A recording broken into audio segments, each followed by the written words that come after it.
जय श्री राम। आइए, एक बहुत प्यारा सा प्रसंग है कि एक बार की बात है कि जब युद्ध का समापन हो गया राम और रावण के बीच में, रावण जो एक असुर था उसका अंत हुआ भगवान श्री राम के द्वारा। और उस सब करने के बाद जब अयोध्या वापस आए तो सारे लोगों ने हर्षोल्लास से उनका स्वागत किया। स्वागत का दौर दिन भर चलता रहा। रात्रि विश्राम हेतु सभी लोग अपने अपने कक्ष में चले गए। भगवान राम का पूरा परिवार जो था उनके कक्ष में उपस्थित था। सारे भाई, उनकी पत्नियां, सभी लोग, माता पिता, गुरुओं का आशीर्वाद लेने के बाद जब वो कक्ष में पहुंचे तो सभी परिवार के लोग उपस्थित थे। वहाँ पर जाके भगवान अपनी बात करने लगे, लेकिन पीछे पीछे हनुमान जी भी उनके चल रहे थे जो उस कक्ष तक आ गए। उस कक्ष में बाकी बहुओं ने हनुमान जी को देख करके थोड़ा सा असहज महसूस किया कि अब ये भी यहाँ पे परिवार के बीच में उनको थोड़ा सा लगा, लेकिन फिर भी थोड़ा सा सहजतापूर्वक फिर अपनी परिवार के लोग बातें करते रहे। और फिर भरत जी को लगा कि नहीं, बहुत देर हो गई है, अब हनुमान जी को कई बार संकेत किया गया लेकिन वो समझ नहीं पा रहे हैं, हम सभी उठेंगे शायद तभी उठें। तो भरत जी ने भगवान का प्रणाम करते हुए कहा कि आइए भाई, सभी लोग चलते हैं और भगवान को भी अब एकांत की आवश्यकता है। सभी लोग चले गए, जाने लगे, लेकिन हनुमान जी वहीं बैठे रहे। हनुमान जी बैठे रहे तो उन्होंने, भरत जी ने कहा कि आइए, भगवान को अब, भैया को अब एकांत की आवश्यकता है।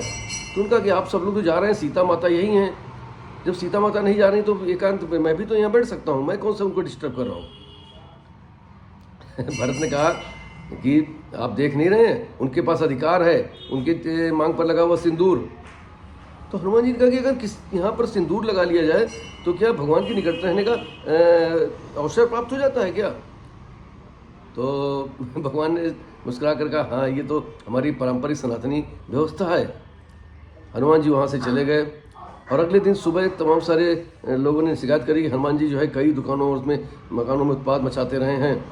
भगवान ने कहा जी हनुमान जी को हाजिर करो। तो जब तक सैनिक हनुमान जी को बोलने जाते तब तक हनुमान जी स्वतः ही राज दरबार में हाजिर हुए और वो पूरे ऊपर से नीचे तक सिंदूर से रसे हुए थे। हवा में सिंदूर उड़ रहा था, उनके पैरों से सिंदूर, जहाँ जहाँ पैर पड़ रहे थे वहाँ सिंदूर छिड़क रहा था। पूरे सिंदूर से ओतप्रोत होकर दरबार जब आए तो सब हंसने लगे। भगवान श्री राम भी देख करके उनको जो है हतप्रत थे। उन्होंने कहा कि ये क्या किया हनुमान, ये तो पूरे सर से पैर तक सिंदूर से आप नहा करके आए हैं, एकदम केसरिया, तो क्या ऐसी कोई वानर परंपरा है? तो हनुमान जी बड़ी विनम्रता के साथ बोलते हैं, अरे भगवान क्या कर रहे हैं, ये हमारी परंपरा नहीं, ये तो सनातनी परंपरा मुझे पता चली है। कल ही मुझे पता लगा कि आपके निकट रहने का अवसर प्राप्त हो जाता है अगर एक चुटकी सिंदूर लगाने से। तो मैंने सोचा क्यों ना मैं पूरा सिंदूर में ही सराबोर हो जाऊँ, जिससे आपके निकट सदैव बना रहूँ। और हाथ जोड़ करके हनुमान भगवान श्री राम के सामने खड़े हो जाते हैं और भगवान बस नम आंखों से उन्हें देखते हैं। भरत, सारा दरबार हंस रहा था, लेकिन भरत जो है उनकी आंखों से अश्रुधारा बह रही थी। साधु ने पूछा कि सब हंस रहे हैं, उनकी बातों पर आप अश्रुधारा बहा रहे हैं, उनका तुमने देखा नहीं? ये मानव वीर, इस सदी के बानरों का सबसे महावीर, अष्ट सिद्ध नवनीत का ये दाता, सारी सिद्धियाँ, और ये महान प्रकांड वानर सेना का महामंत्री, और ये जो है सब कुछ भूल करके भगवान के शरण में आने के लिए, सारा कर्म, सारा सिद्धियां सब भूल करके उनके सिर्फ निकटता पाने के लिए उसने अपना ये भेष रचा है। सब कुछ भूल करके उनकी शरण में आना चाहता है।